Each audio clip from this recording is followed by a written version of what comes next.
Taking the pressure of the high pressure side of the line set for the HVAC system, we have a temperature clamp here, and then we take the multimeter. Not all multimeters will do this. We, ac- we actually insert this in here. Be sure one prong is larger than the other. Be careful you don't break these. We go here and we flip it over to temperature here.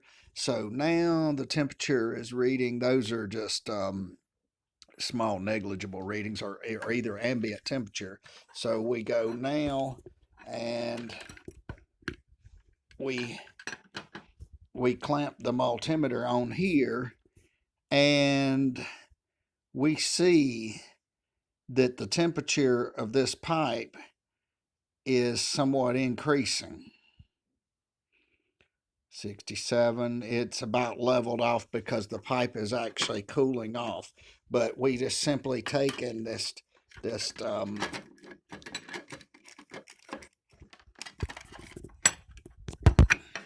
simply take the pipe and take the clamp and clamp it onto the pipe.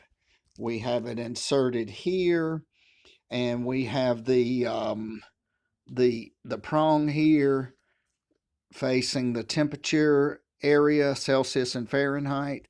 Then we go over here and we have it clamped on here. So therefore we are reading about 79.7 degrees, or plus or minus maybe close to 80 degrees. And so this is the way you test it. You write these numbers down.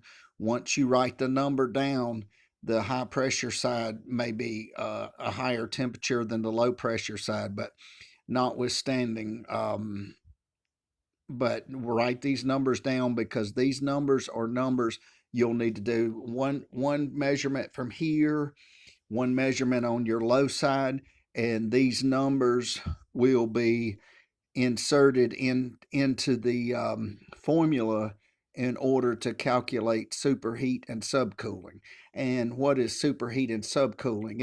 It's the how the temperature boils and condenses and that sort of thing that actually makes your heating and air conditioning, or your air conditioning function. And if you've got a heat pump, it could be both, but it makes it it's a diagnostic tool, so that you know, it can tell you, sort of like an analogy would be the doctor puts a stethoscope on one's heart, and he may be able to determine certain areas.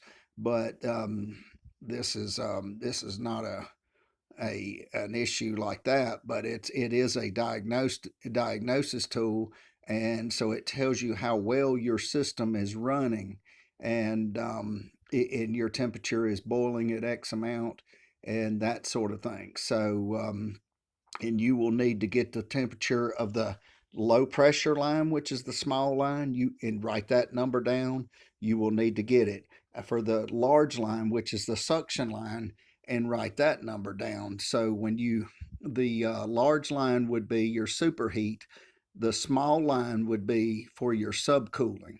So your subcooling's when it goes back to liquid form, and your superheat's when it vaporizes and comes into vapor. And then